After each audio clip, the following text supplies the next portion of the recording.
సామాజిక తెలంగాణ రాలేదు, సమాజ స్థాపన కోసం మరో ఉద్యమం రావాలి అంటూ కవిత మాట్లాడిన విషయం.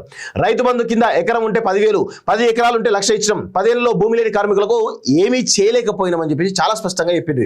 తలసరి ఆదాయంలో జిల్లాల మధ్య తేడాలు ఉన్నాయి. రంగారెడ్డిలో 8 లక్షలు ఉంటే వికారాబాద్ 1,50,000.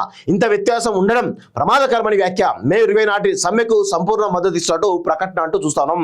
సో భౌగోళిక తెలంగాణ తెచ్చుకున్నప్పటికీ సకల జనులకు, సబ్బండ వర్గాలకు న్యాయం చేసేటువంటి సామాజిక తెలంగాణ సాధించుకోలేకపోయామని బీఆర్ఎస్ ఎమ్మెల్సీ కల్వకుంట్ల కవిత అన్నారు.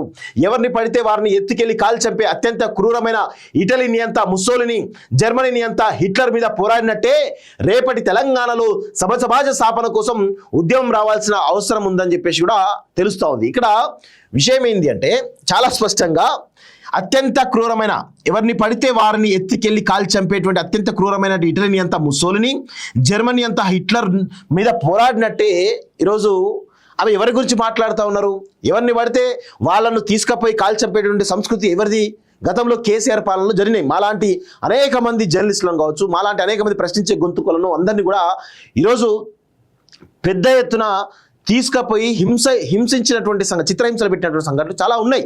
సో ఈ క్రమంలో కేసీఆర్ పాలనని హిట్లర్తో పోలుస్తున్నదా, కేసీఆర్ పాలనని ముస్సోలిని లాంటి నియంత్రణలతో పోలుస్తున్నదా అనేటువంటి కోణంలో జాగ్రత్తగా గమనిస్తే ఖచ్చితంగా కేసీఆర్ను హిట్లర్తో పోల్చినట్టే అనేది చాలా స్పష్టంగా అర్థమవుతుంది.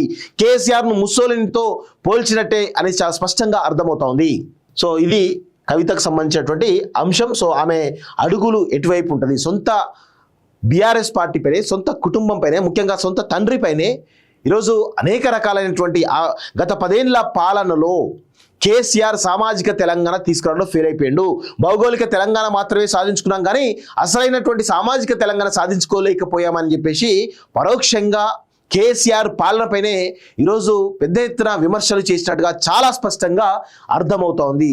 చూద్దాం భవిష్యత్తులో ఈమె ఎలాంటి నిర్ణయం తీసుకోబోతుంది అనేది రాజకీయ వర్గాల్లో ఒక చర్చ జరిగేటువంటి అవకాశం అయితే చాలా స్పష్టంగా కనబడతా ఉంది.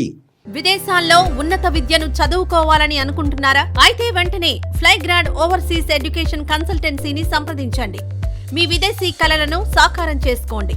ఫ్లైగ్రాడ్.